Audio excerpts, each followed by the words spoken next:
Hey guys, আসসালামু আলাইকুম। কেমন আছো তোমরা সবাই? আশা করছি অনেক ভালো আছো। তো ওয়েলকাম তোমাদেরকে আমার রান্নাঘরে। আজকে আমি তোমাদেরকে ঈদ উপলক্ষে চিকেন শিক কাবাব তৈরি করে দেখাবো। তো চলো দেখে আসি কীভাবে তৈরি করতে হবে। সামনে যেহেতু ঈদ চলে আসছে, তো এরকম কিছু একটা রেসিপি না হলেই না হয়। তো সবাই মিলে ঈদ একটা পার্টির মতো করলে, এরকম শিক কাবাব করলে কিন্তু এটা জমে যায়। তো তার জন্য এখানে প্রথমে এরকম ছোট ছোট টুকরো করে মাংস নিয়ে নিয়েছি, এরকম করে কেটে নিয়েছি। এইটার পিসটা একটু ছোট করেই করতে হবে, যেহেতু এটা শিক কাবাব, শিকের মধ্যে দিতে হবে। তো তার জন্য এরকম করে ছোট করে নিতে হবে। তোমরা সাইজটা একটু বুঝে নিও। আর এটা খেতে অসম্ভব মজাদার, খুবই কম উপকরণে বাসায় এটা তোমরা যে কেউ চাইলে যখন খুশি তখন তৈরি করে নিতে পারো। প্রথমে দিয়ে দিলাম 1 টেবিল চামচ পরিমাণ আদা বাটা।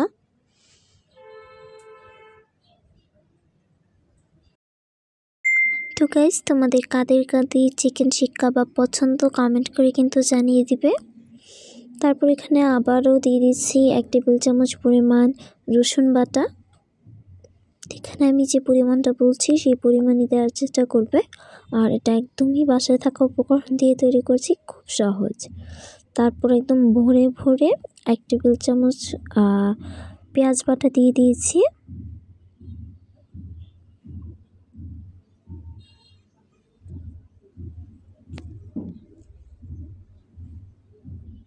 তো তারপর এখানে আমি দিয়ে দিচ্ছি 1/2 টেবিল চামচ পরিমাণ জিরা বাটা। এখানে আমি 1 টেবিল চামচ এটাকে অর্ধেক করে আর কি দিয়ে দিয়েছি। তারপর আমি এখানে তার সাথে দিয়ে দিব 1 চা চামচ মরিচের গুঁড়ো। এটা যে যেরকম ঝাল খাও তার উপর ডিপেন্ড করবে। সরি, আমি এখানে 1 চা চামচ না, এখানে 2 চামচ পরিমাণ মরিচের গুঁড়ো ব্যবহার করেছি। তোমরা চাইলে চিলি ফ্লেক্স মানে যা খুশি দিতে পারো। তারপর 1 চা চামচ পরিমাণ দিয়ে দেবো হলুদের গুঁড়ো। হলুদের গুঁড়োটা একটু কমই দিই, আমাদের সব রান্নাতেই তোমরা দেখো যে একটু কম ব্যবহার করি, তাহলে ভালো হয়। তারপর আবার তোমাদের এখানে দিয়ে দিব 2 চা চামচ পরিমাণ ধনিয়ার গুঁড়ো। এখানে কোনো জিরার গুঁড়ো ব্যবহার করছি না, কারণ অলরেডি জিরা বাটা দেওয়া হয়েছে। আর এখানে কোনো রেডিমেড মশলাও ব্যবহার করছি না, আমরা একদম বাসায় থাকা উপকরণ দিয়ে। তোমরা যদি টেস্ট না করো এরকম করে তৈরি করে, তাহলে বুঝবেই না এটা একদম যে রেস্টুরেন্টের মতো হয়েছিল খেতে। তো অবশ্যই এটা ট্রাই করে দেখবে কিন্তু। আর আমার ভিডিওটা কেমন লাগলো কমেন্ট করে জানাবে, আশা করছি ভালো লাগবে। পুরো ভিডিওটা না টেনে দেখতে থাকো।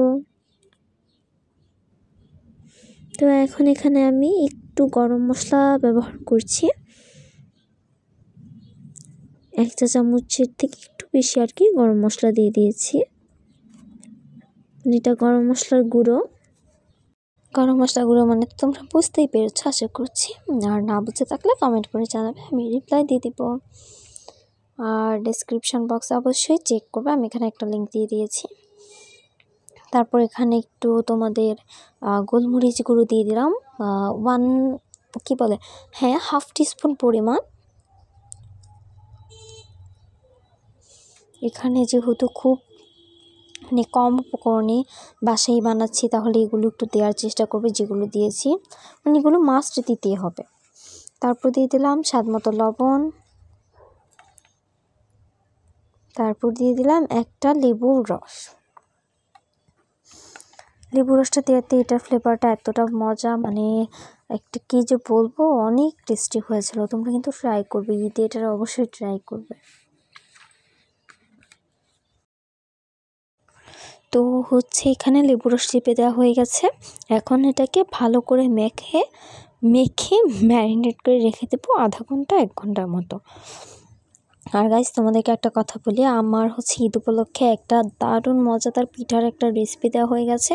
তাড়াতাড়ি ডেসক্রিপশন বক্স চেক করো। আর খুব শীঘ্রই তোমাদের জন্য নকশি পিঠার রেসিপি আসছে। তো নকশি পিঠার রেসিপি পেতে হলে অবশ্যই চ্যানেলটা সাবস্ক্রাইব করে পাশেই থাকবে। এটা আমি জানি নকশি পিঠাটা আসলে সবারই প্রায় প্রিয় একটা পিঠা, কারণ এই পিঠা শহরে খুব সচরাচর একটা পাওয়া যায় না, গ্রামের বাড়ি থেকে বানিয়ে আনতে হয়। তো আমি তোমাদেরকে কীভাবে বাসায় সহজেই তৈরি করতে পারবে সেটা দেখিয়ে দেবো। অলরেডি আমার চ্যানেলে দেওয়া আছে রেসিপি, আমি ডিসক্রিপশন বক্সে দিয়ে দেবো, তোমরা কি একটু কষ্ট করে চেক করে আসবো। ওকে, দেখতেই পাচ্ছ এটা ভালো করে ম্যারিনেট করে নিচ্ছি। তো আবারও বলছি, ম্যারিনেট করে আধা ঘন্টা থেকে 1 ঘন্টা রেখে দিব।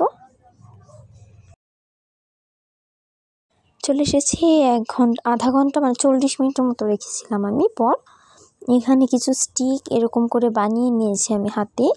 এটা হচ্ছে আম্মু বানিয়ে দিয়েছে হাতে করে এরকম স্টিক। আর হচ্ছে তোমরা চাইলে বাজার থেকে কিনে নিয়েও নিতে পারো স্টিক। তো এখন এগুলোকে একটু আবার দেখে নিলাম আর কি। তারপর এগুলো জাস্ট এরকম করে ভেতরে ঢুকিয়ে দিতে হবে। আমি খুবই আস্তে করছিলাম যেন হাতে লেগে না যায়, একটু সাবধানে করতে হবে। প্রথম একটু আমার লেট হয়েছে, তারপর কিন্তু আবার ঠিক হয়ে গেছে। তো এরকম করে সবগুলো কয়েকটা স্তর ঢুকিয়ে আমি সবগুলো স্টিক করে নিয়েছি।